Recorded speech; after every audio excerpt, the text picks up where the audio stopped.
Hello, and welcome to this edition of Behind the Badge. I'm Christy Hopkins, Director of Media and Public Relations for the Harford County Sheriff's Office. Our sheriff's deputies are proud of the work they do keeping Harford County citizens safe, whether that's on our roadways, at our workplaces, or in our homes. On today's show, we'll introduce you to one of the newest members of our crime-fighting team with a very special skill set. We'll help you avoid being the victim of a phone scam, telling you what to look for when that phone call turns suspicious. We've got some great tips on holiday travel so you can arrive with family and friends safely and happily. And we'll explore the training our deputies go through to help them identify and handle mental health crises. But first, impaired driving costs the United States nearly $200 billion every year and accounts for more than 30% of all driving fatalities. One proactive enforcement effort in combating this problem is a DUI checkpoint. Let's find out what happens when you see those signs and flashing lights telling you there's a DUI checkpoint ahead. Whoa, stop. Hi there, Deputy Cavison with the Harford County Sheriff's Office. We're conducting our DUI checkpoint tonight. Okay. Where are you coming from? So I'm Corporal Robert Todd of the Harford County Sheriff's Office Traffic Unit, and tonight we're out conducting a DUI checkpoint. I'm coming from Millardale House. I just got off work and then I went to get food there. Gotcha. Okay, do you have any questions? No. Okay, all right, drive safe, have a good night.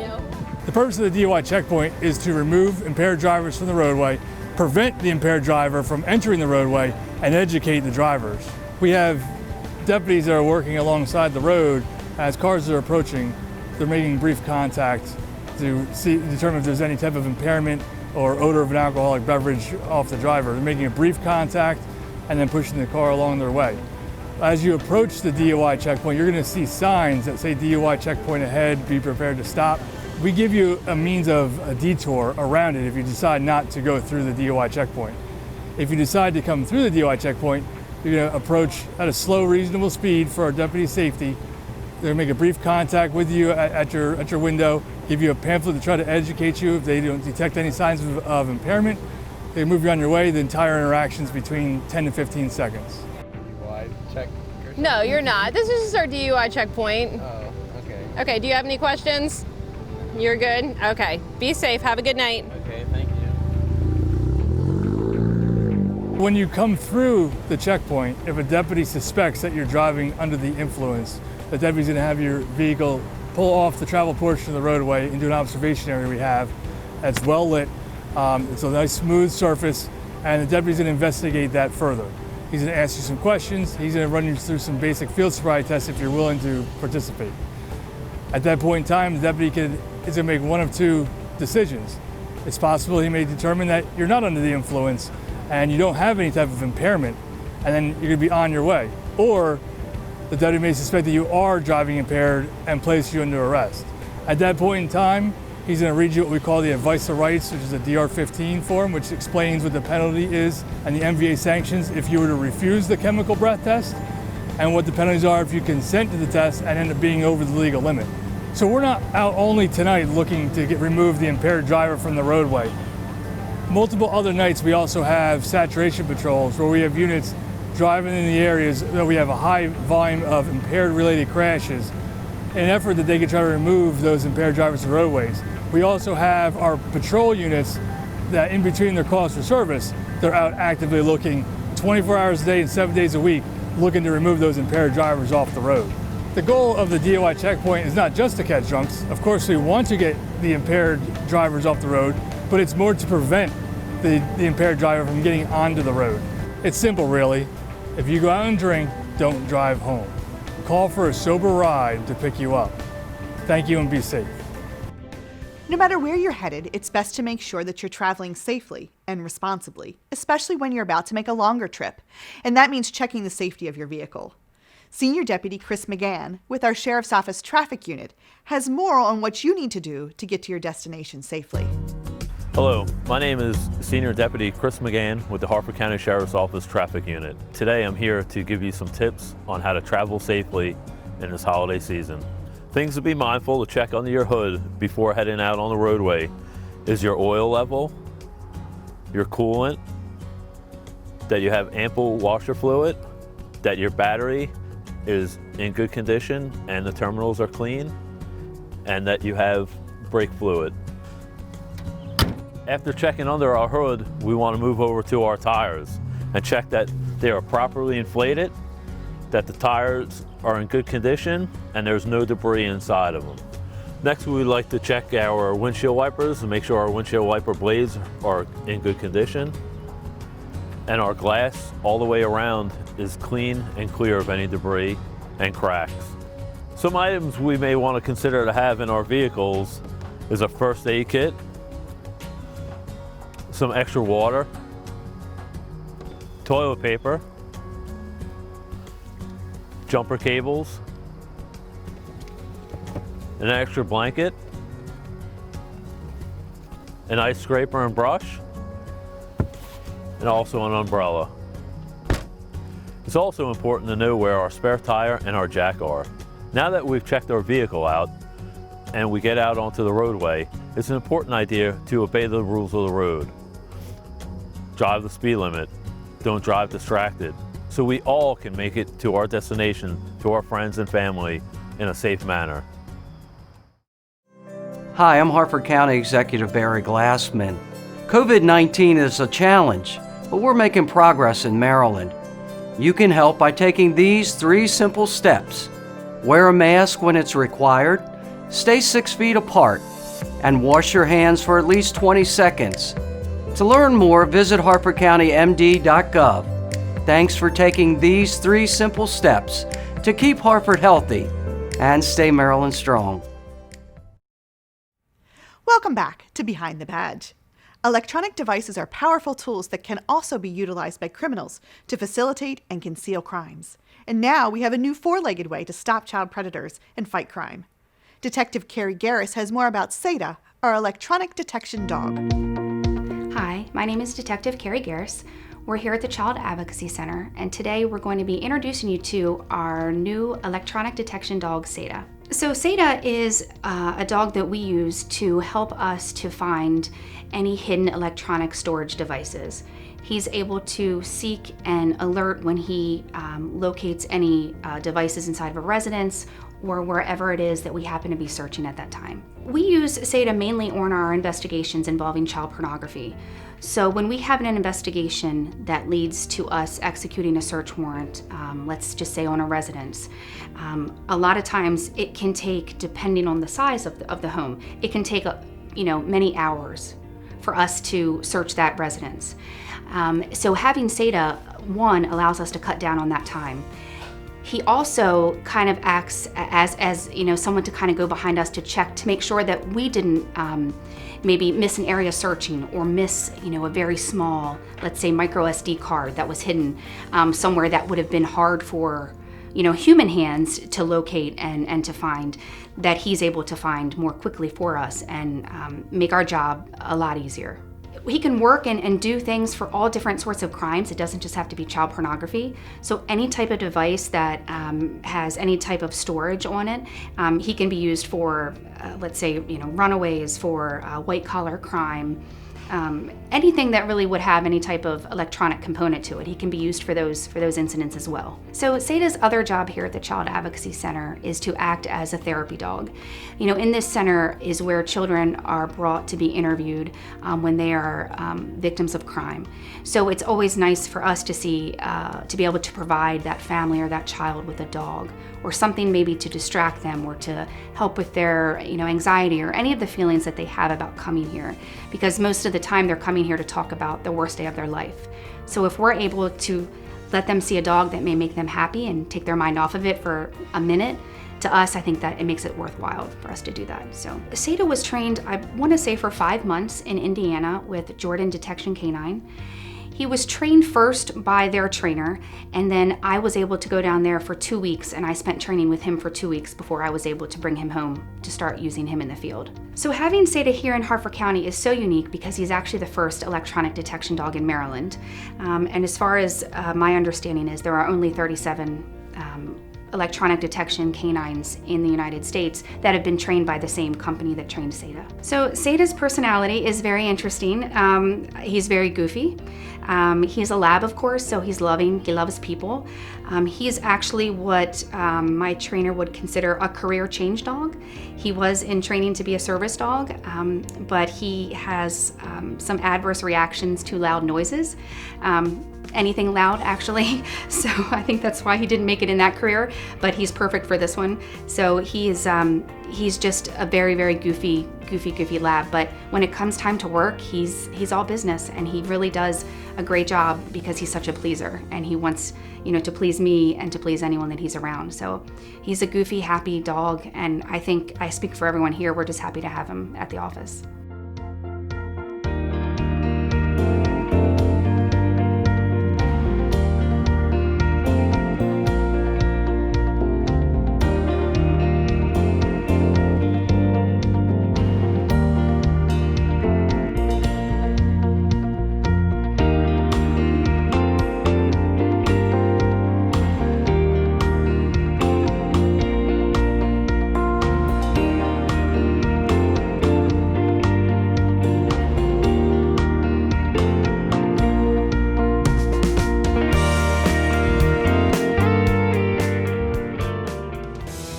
Hello, I am Senior Deputy Sean Fortin with the Harford County Sheriff's Office. I'm currently assigned to the security side on day shift at the detention center. This is my new partner, Wick. He is an 18-month-old all-black German Shepherd. So Wick has an incredible amount of play in him. I'm very, very lucky to have Wick. He's made my patrol school run very easy. He is a handful. He can never sit still. He's non-stop all the time. And most of the people here, they'll run their dogs once or twice. I could probably safely get away with running him 4 to 5 times and still not spend any energy up. Wick can pretty much be classified just as a patrol dog, but we carry over what we learn at the jail as far as pretty much doing the same exact thing, but in an enclosed area. We like to make it well known to the community as they come in to see maybe family members or friends that they're coming that there is a dog in the presence. We check vehicles as they come in. What I like to call our canine program at the facility is basically a use of force without use of force. The sight and the sound of the dog alone could deter lots of incidents from happening as far as items coming in or things that might occur between inmates themselves. He's turned out to be an awesome partner so far, and I'm anxious to get done and get to work and see what we can do for both the jail, our fellow co-workers, and the community.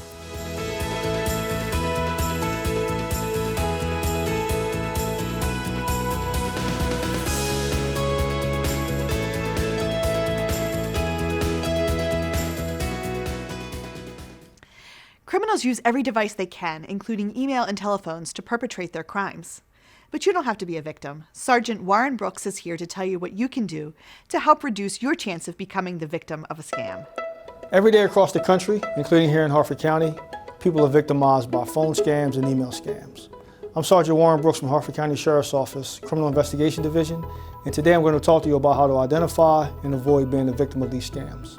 The one most prominent phone scam, I would say, is the IRS scam. And they'll call you and tell you that they're calling you from the IRS, and they'll say that you owe a certain amount of money to the IRS, and that if you don't pay this money, they're going to send police officers to your home. Next, they'll ask you to go and buy prepaid gift cards, whether it's Green Dot cards, Google gift cards, Amazon gift cards, and they'll want you to give them the numbers off of those cards. There's a scam that hits a little closer to home in Harford County. We've had an incident or incidents where an individual will call citizens of Harford County and pose as members of the Sheriff's Office, looking for either monetary donations or telling a person that they have a warrant for their arrest, and if they don't make a payment of a certain amount, that we will come to the house and take them into custody. Another red flag for that is going to be, one, the Sheriff's Office is not going to call you over the phone to ask you for any money, and we're not going to call and tell you that you have to pay us money so that we don't come and arrest you. They also are asking for gift cards in that instance. So if you get a call like that, you definitely want to call the Sheriff's Office so we can try to get ahead of it and try to get a track on that immediately, see if we can't find a perpetrator if it's someone that's local. Some of the common internet scams are what we would call phishing scams, where they shoot out emails to people. Sometimes most times they'll have a link in them for you to click on. One of those links usually is a takeover of your PC. So once you click that link, it allows the perpetrator access to your PC. They can put malware on your PC, and then they'll tell you in order for you to gain access to your computer that you have to send them a certain amount of money. There are a couple issues with this. One is that there's no guarantee that once you send the money that they're going to release the computer to you, that they're going to release access of the computer to you. And the second issue is that once you do pay the money, you become known as a mark. So you may be targeted again because they know that you're going to be someone that's going to be willing to pay to get that access.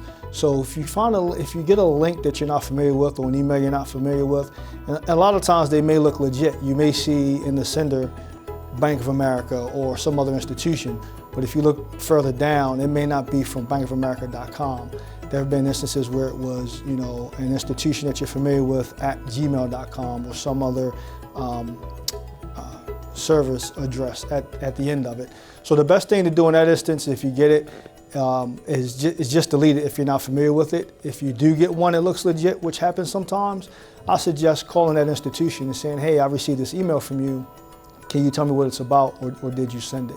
Phone scams and email scams aren't the only scams that are out there. Recently, I've seen text message scams where they'll send you a text message from a number that looks like a local number. It'll have a link in it. If you click that link, there are two things that could happen. One is they could institute malware onto your phone and take over your phone the way they do a PC and ask for money to release access to your phone back to you. Or they could redirect you to a link that looks like a legitimate link for an institution you may deal with, but it's a phishing link looking for personal identifying information. The best protection is education. Educate yourself, educate your family and friends. When you find out about these scams, pass it on and let people know. If you're watching this video right now, share it with as many people as you can so that they can see it.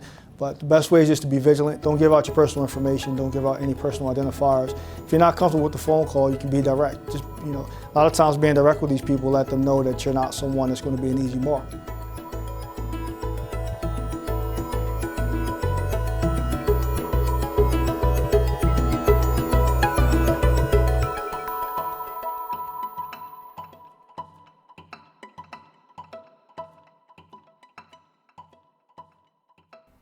Every day, people suffer from mental health crises, and it's important for deputies to understand how to best interact with people in crisis to de-escalate the situation peacefully. Our deputies go through crisis intervention training to help them recognize and respond to these crises in the most appropriate way possible.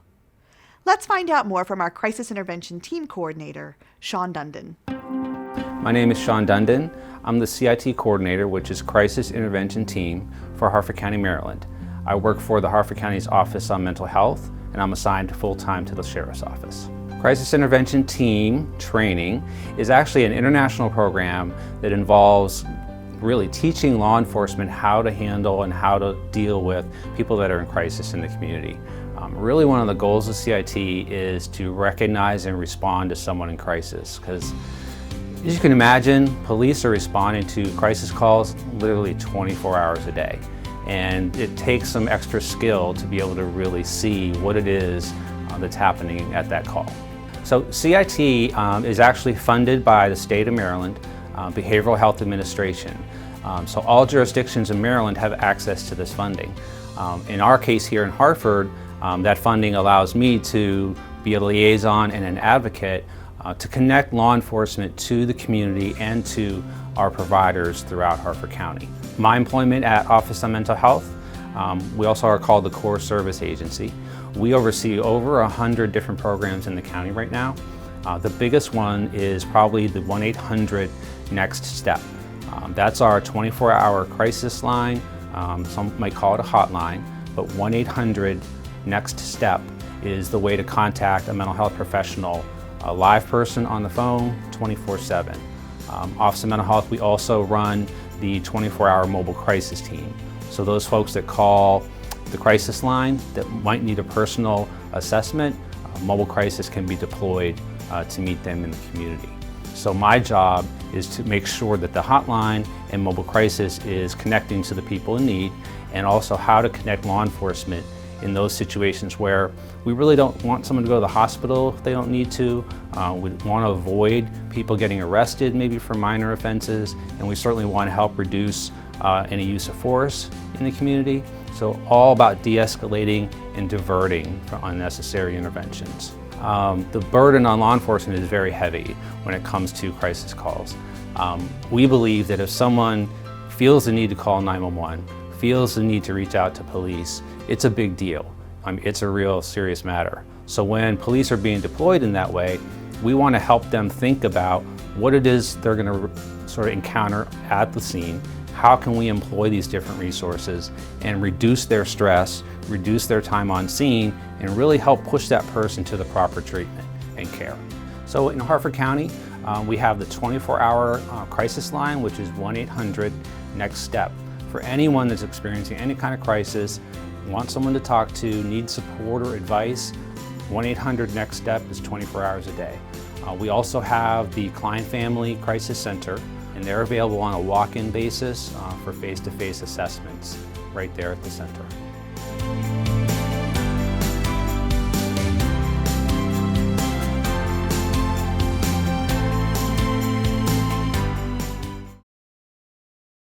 Create your memories in beautiful Harford County, Maryland. Bring the family for a hike at Rock State Park. Have a picnic and hear live music at the world-famous Ladue Topiary Gardens. Or take a run on the Mom Pod Trail.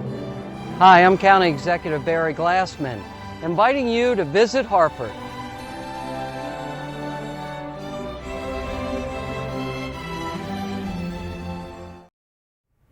Each year, the Harford County Sheriff's Office recognizes the outstanding work of our deputies who go beyond the badge, keeping Harford County safe and secure. This year's Non-Commissioned Officer of the Year was awarded to Sergeant Grant Krulak, who is recognized not only for his exemplary performance, but also for his determination and passion for his job.